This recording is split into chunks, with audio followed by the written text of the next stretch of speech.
Vera O'Hara had never driven anything bigger than her rusted Honda Civic, but now she was behind the wheel of a 25-foot RV, white-knuckling the steering wheel as she coasted down the Pacific Coast Highway with the ocean glittering beside her and her entire life packed in the back. She had no plan, no destination, just an overpriced RV rental, a cooler full of gas station snacks, and a heart still bruised from a job she'd given everything to only to be let go with a 2-minute speech and a forced smile.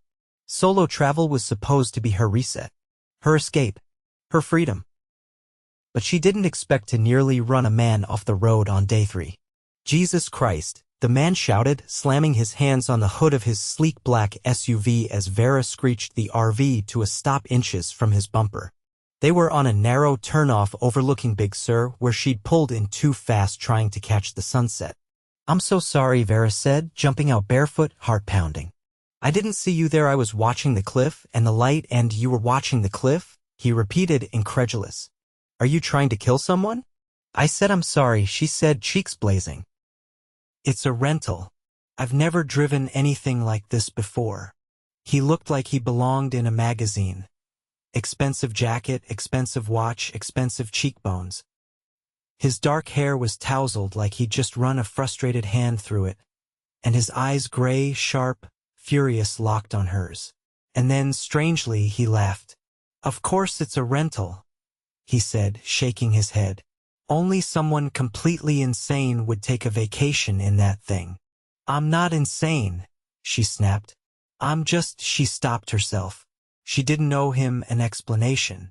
"Look, are you okay or not?" He glanced at the SUV. "Not a scratch.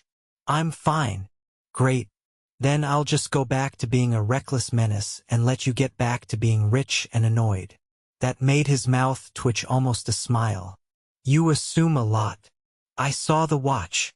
He raised an eyebrow. "Fair." She turned and stalked back to the RV. But as she climbed in, she heard him call out, "Hey!" She looked back. "What's your name?" "Vera," she said, surprised. "Why?" "You nearly killed me. I figure I should at least know what to put on the lawsuit." She rolled her eyes and slammed the door shut.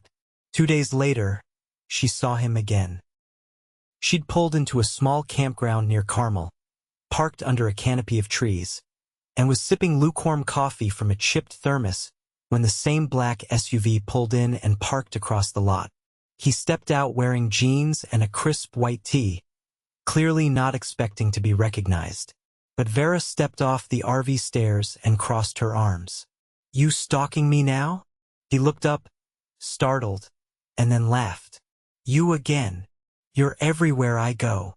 "Trust me," he said, grabbing a duffel from the trunk. "I was here first. You're camping." "Something like that. Do rich people not stay in hotels anymore?" He gave her a look. "You always this pleasant?" "Only when I'm being condescended to by strangers." He walked over, stopping just a few feet from her. "I'm Ian O'Callaghan. Is that supposed to mean something to me?" "Nope," he said. "You're the only person I've met in the last 10 years who hasn't recognized me." Vera frowned. "Should I?" He didn't answer. Just said, "Nice meeting you, Vera," and turned back toward his cabin. That night, she Googled him on a borrowed Wi-Fi signal. Ian O'Callaghan, CEO of Arcadia Tech, youngest self-made billionaire in California. Net worth, over $6 billion. Known for being reclusive, private, and according to one headline, impossibly unattached. She stared at the photo of him in a tux, looking like he'd rather be anywhere else. Well, that explained the SUV. The next morning, she was brushing her teeth outside the RV when he walked by holding 2 coffees. He handed her one without asking. "Peace offering." "For what?" "Not telling you who I was. And also for being a jerk." She took the cup. "I've had worse." He leaned against a tree. "What made you rent the RV?" "Got laid off," she said honestly. "Needed to get away before I lost my mind." He nodded. "I get that." "Do you?" "More than you think." They talked until the sun rose higher, until she forgot they were strangers. For the next 3 days, they kept running into each other. Hikes, coffee shops, beach overlooks. It was always accidental until it wasn't. On the fourth evening, he knocked on her RV door. "I brought dinner," he said, holding up a brown bag that smelled like heaven. "There's a spot down by the cliffs. Want to come?" She hesitated, then nodded. They sat on a blanket overlooking the ocean, the sky streaked pink and gold, eating fresh pasta from the best restaurant in town. He poured her wine from a bottle that probably cost more than her monthly rent, but he didn't make a show of it. He just looked at her like she was the most interesting part of the evening. "You don't talk like someone who lives in boardrooms," she said. "That's because I hate them." "Then why do it?" He looked out over the water. "Because I built it, and now it owns me." She was quiet. He turned to her. "What about you? What did you do before you became a reckless RV driver?" "Marketing. Mid-level. Nothing glamorous." "Why'd they let you go?" "Restructuring. Or maybe I smiled too much in meetings. I don't know." He studied her face. "You don't strike me as someone who gives up easily." She shrugged. "I don't.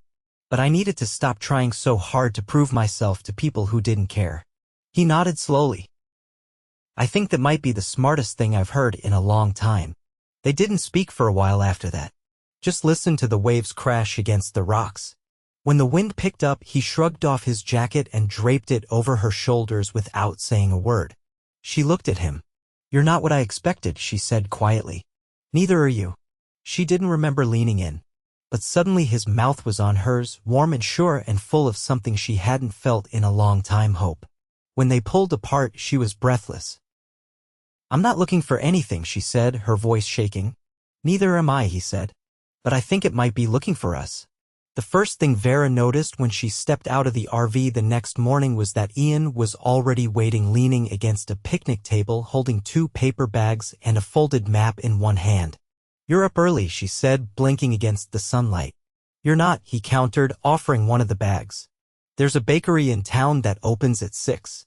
I got you the raspberry kind. You look like a raspberry person." She raised an eyebrow. "What does that even mean?" "You don't settle for plain," he said, unfolding the map on the wooden table. Vera glanced down. "You're planning a route?" "I figured if you're spending your days getting lost in that metal shoebox, I should at least make sure you're getting lost somewhere worth it." "And you just happen to bring a physical map?" "I don't trust GPS. It thinks everything's a freeway." He traced a line along the coast with his finger. "There's a hidden trail here. Leads to a ridge with a view most people never see." She narrowed her eyes. "And you just happened to discover this magical ridge?" "I've been going there since I was a teenager. Before any of this," he gestured toward the sleek SUV parked behind them, "existed." Vera hesitated. "You want me to follow you?" "I want you to see it," he said. "That's all." They drove separately, her RV growling behind his silent engine up winding roads and past redwood groves that rose like ancient cathedrals. 2 hours later, they parked at a clearing where the road ended and the forest began. The hike wasn't marked, and the path was barely visible beneath the brush. "Are you sure this isn't your elaborate plan to get me eaten by a bear?" she asked, stepping carefully over a fallen log. "I'd never waste a croissant on someone I planned to sacrifice," he said. They climbed in silence after that, the trees thick above them, the air cooler the higher they went. When they reached the top, Vera froze. Below them, the ocean stretched wide and endless, the cliffs jagged and golden in the sun. A waterfall tumbled down into a hidden cove untouched by roads or tourists. The wind carried nothing but birdsong and the hush of waves crashing far below. She turned slowly. "You really don't bring people here, do you?" "No," he said. "Why me?" He tucked his hands into his pockets. "Because you're not impressed by money. Or names. Or anything that usually gets people to pretend they care." She tilted her head. "Do people pretend with you a lot?" "Almost always." Vera looked back at the view. "I guess I'm not great at pretending." He stepped beside her. "That's the best thing about you." They sat down on a broad slab of stone, letting the silence stretch. She pulled her knees up, brushing dirt from her jeans. "So," she said after a beat, "what's the real reason you're out here in the middle of nowhere?" "My board thinks I'm at a retreat in Sonoma." "Strategic planning or something equally vague?" "Let me guess. You're hiding." I'm recalibrating, he said. There's a difference. Hiding feels temporary. Like you're waiting to be caught. Recalibrating means you're choosing a new direction. And are you? I'm trying to remember why I started. What it felt like before it got big enough to crush me. She glanced at him. And does this help? You do. Vera's breath caught, but she didn't look away. You barely know me. I know what it looks like when someone's not pretending, he said. I can't afford anyone in my life who is. They stayed on the ridge until the sun began to dip low. The hike back down was quiet, the kind of quiet that didn't need to be filled. That night, they sat outside the RV again. A small lantern between them and 2 mugs of something rich and spiced he'd somehow whipped up with ingredients she hadn't seen him carry. She studied him in the glow. You don't seem like someone who's good at being still. I'm not, he admitted. But with you it doesn't feel like stillness. It feels like breathing. Vera looked down at her mug. You're very good at saying things no one's ever said to me before. That's because I've never said them to anyone before. She didn't answer right away. When she did, her voice was quiet. I don't want to be a distraction from your real life. He leaned forward. You're not a distraction. You're the only part that feels real. Vera stood abruptly and walked toward the edge of the clearing, her arms folded tight around her chest. Ian didn't move. Tell me what you're thinking. I'm thinking I like this too much, she said without turning around. And I don't want to be another story you tell someone over drinks in a penthouse 5 years from now. You think I brought you here to forget you? I don't know what to think, she said. You're a billionaire who lives in a world I'll never touch. I'm just a woman in an RV trying to remember who she is. He stood, slow and deliberate. Then let me be the man who reminds you. Vera turned to face him. And what happens when you go back to that world and I don't fit? You already do, he said. You just don't see it yet. She looked at him for a long time. Then, without another word, she stepped into his arms. He held her like she was already part of something bigger, like she belonged. And for the first time since she'd driven away from everything she knew, Vera didn't feel lost. The next morning, Vera woke to the soft patter of rain on the RV roof and the scent of petrichor curling through the cracked window. The coastal fog hung low, muffling the world outside into a quiet gray. She stretched slowly, the warmth of her blanket grounding her, though her thoughts were already miles ahead, specifically in the direction of Ian. She hadn't seen him since the night he held her like she belonged there with him in this strange, suspended world between reality and escape. She should have felt foolish for letting herself get pulled in. But instead, she felt steady, like she'd been drifting until she met him. Just after noon, a knock echoed through the RV. Vera pulled on a sweater and opened the door to find him standing there, rain-dampened curls framing his face, holding a box wrapped in brown paper. I figured you weren't going to come find me, so I came to find you, Ian said, offering the box like it might explode. I thought you had a meeting with, I don't know, the entire economy, she said, folding her arms. Cancelled it. Thought this was more important. Vera stepped aside without answering. He ducked in, brushing water from his sleeves, his eyes scanning the interior like it was the first time he'd really looked. This is cozier than I expected, he said. That's a polite way of saying it's tiny. No, it's honest. Every inch matters. There's no pretending in here. She raised an eyebrow. Is that your segue into whatever's in that box? He set it on the small counter and untied the twine. Inside was a pair of worn leather-bound journals, both filled with loose sketches and penciled notes. Vera flipped one open. These are yours. From when I used to travel before Arcadia took everything. I used to draw. Mostly places I wanted to build or things I didn't want to forget. She turned a page and found a sketch of a tree growing out of a cliff, wind-warped and still standing. She looked up at him. Why did you bring these? Because I think I lost track of what mattered. And being here with you helped me remember. She closed the journal. You don't need to give me things, Ian. I'm not giving them to you, he said. I'm sharing them. There's a difference. Vera leaned against the counter, her expression unreadable. So what happens when you stop hiding out in the woods with me and go back to being the man people write headlines about? He stepped closer. I'm not interested in being that man anymore. You say that now. He reached into his coat pocket and pulled out a folded envelope. I'm offering you something. She took it slowly, opened it, and read. Her eyes widened. This is a business proposal. Not a proposal.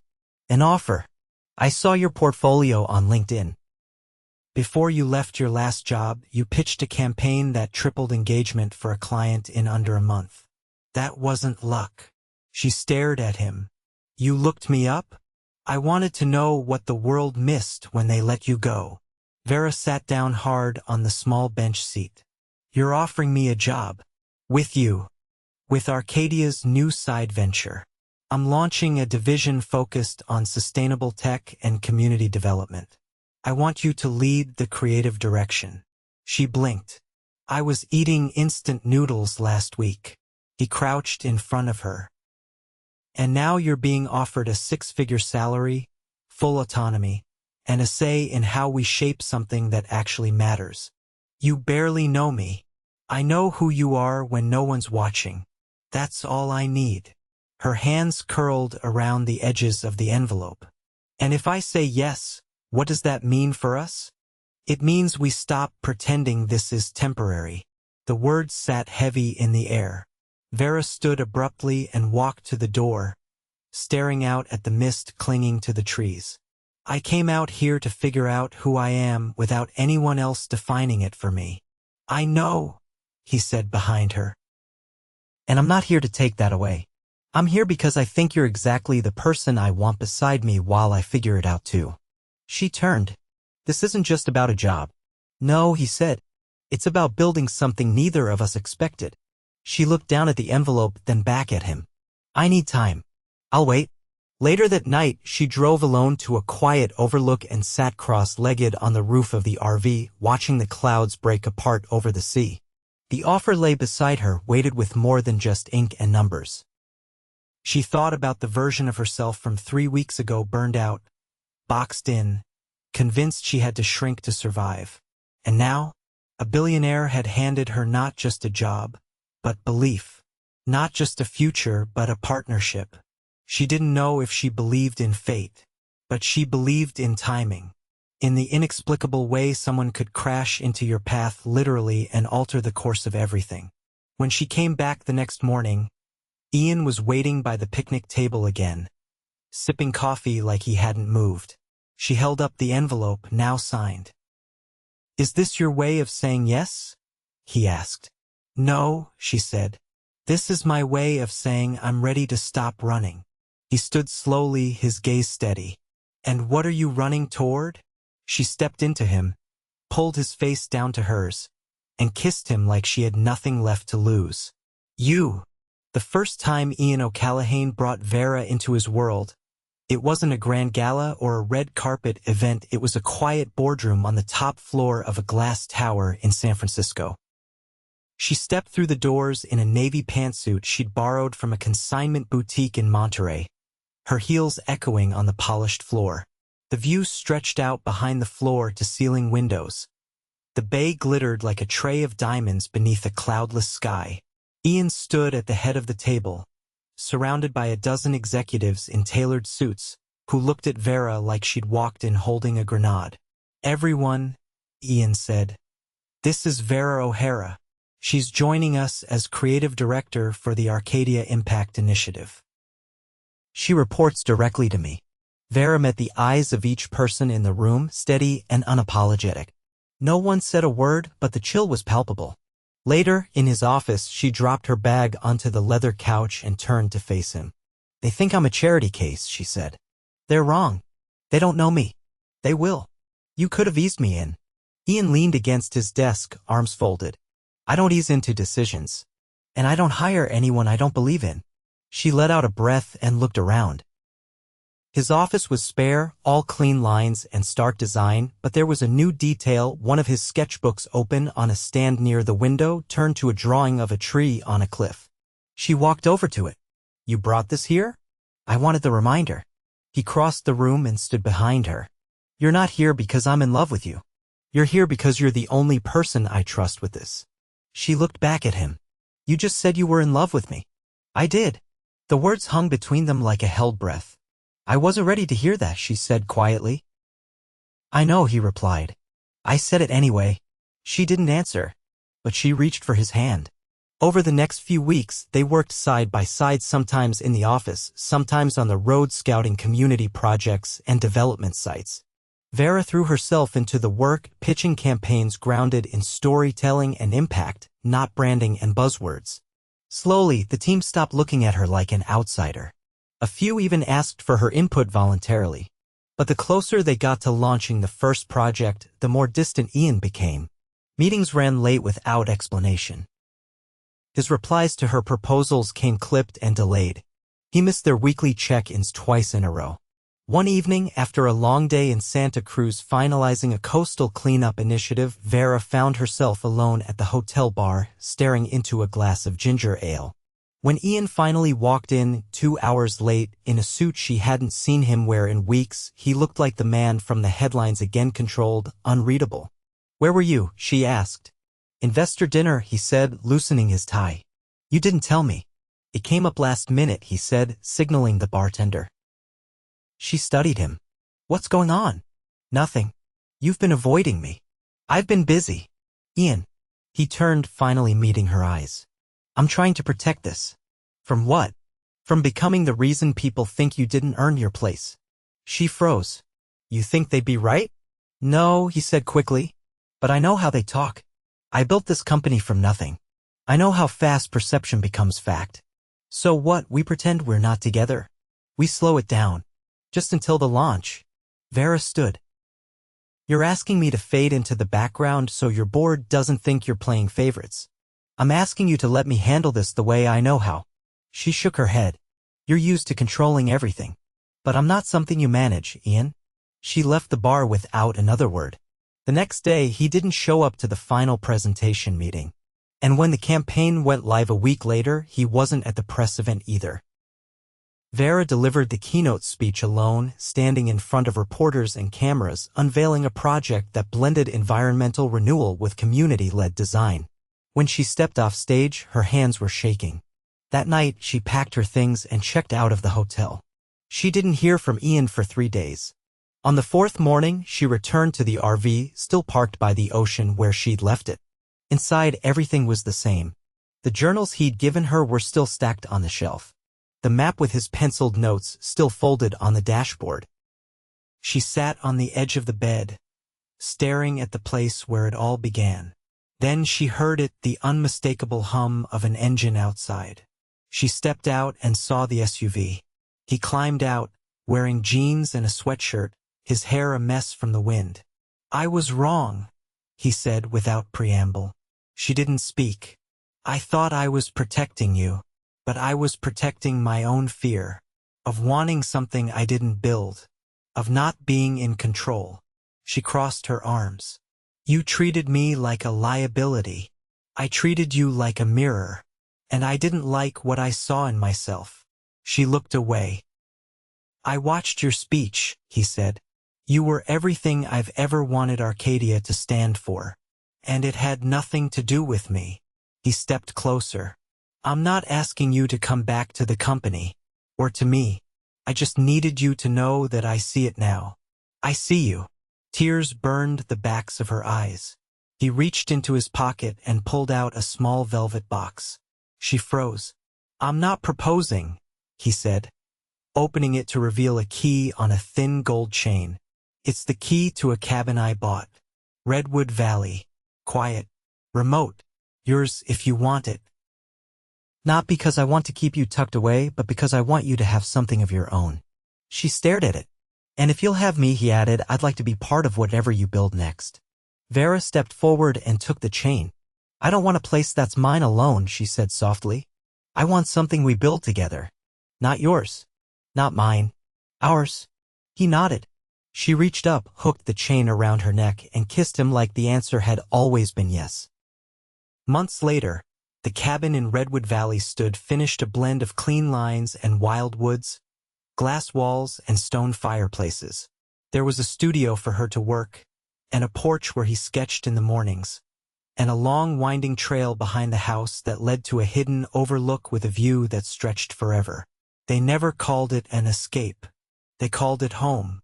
Vera stood barefoot on the cabin's wide porch, the early autumn air curling around her ankles, cool and crisp.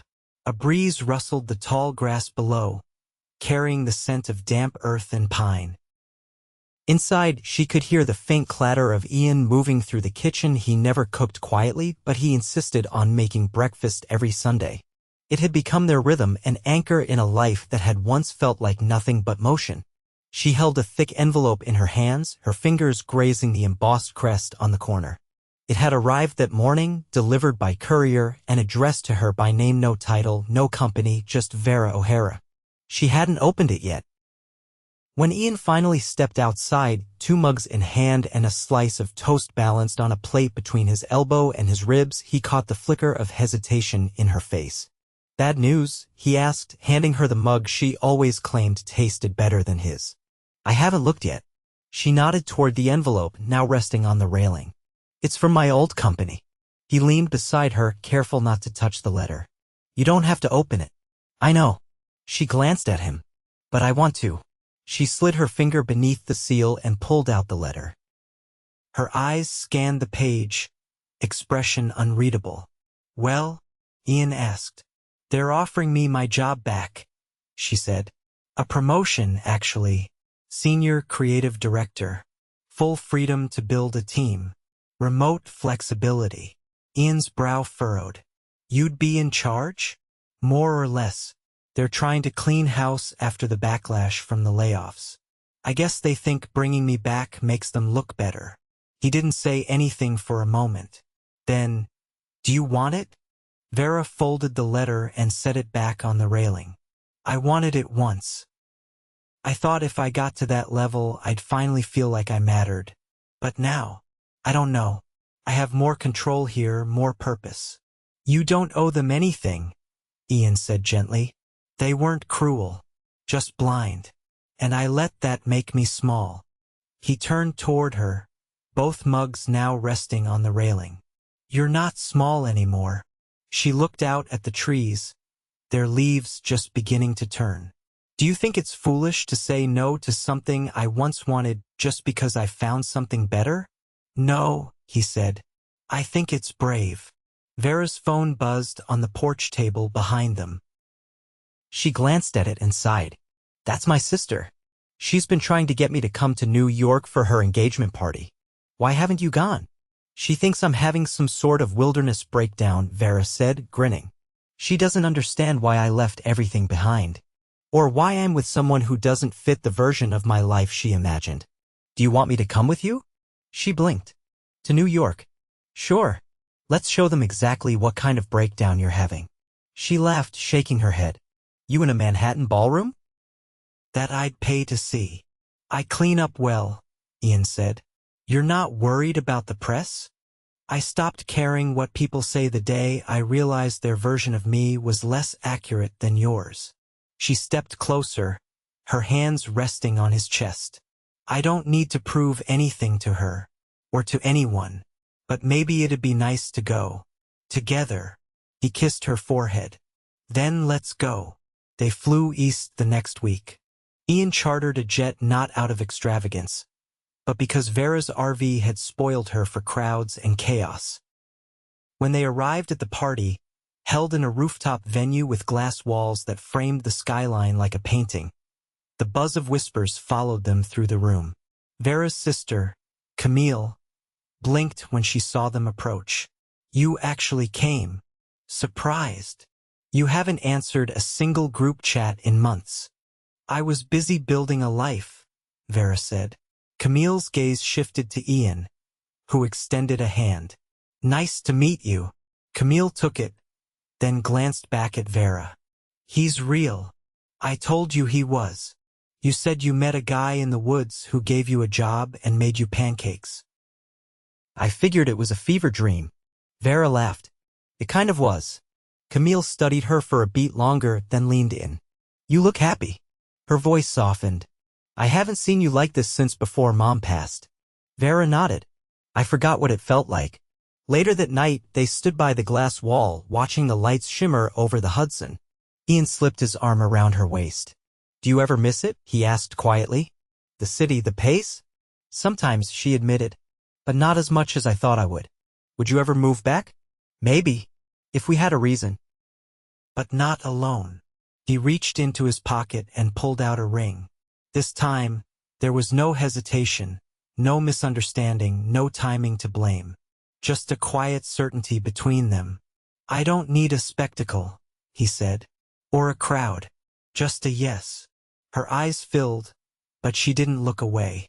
Then yes, they married that spring, beneath the redwoods. Vera barefoot in a silk dress and Ian in a linen suit he claimed he'd only wear for her. Camille officiated. Ian's team flew in on a chartered flight, and the ceremony ended with laughter and wildflowers tossed from woven baskets. They didn't need a mansion or a castle. They had the cabin, the porch, the land. They built a greenhouse together and turned the old RV into a guest suite. Vera launched a mentorship program for women in creative industries. Ian stepped back from Arcadia's board and started teaching workshops at local colleges. They woke each morning to birdsong and made coffee barefoot. Sometimes they argued over paint colors or whether the sourdough starter needed more flour. But every night they found each other again on the porch, in the quiet, in the life they had built from the wreckage of what came before. And when their daughter was born 2 years later, dark curls, her mother's eyes, her father's stubbornness, they named her Eloan after the tree that once grew from a cliff and refused to break. They didn't need to say it out loud. They already knew. They were home. Forever.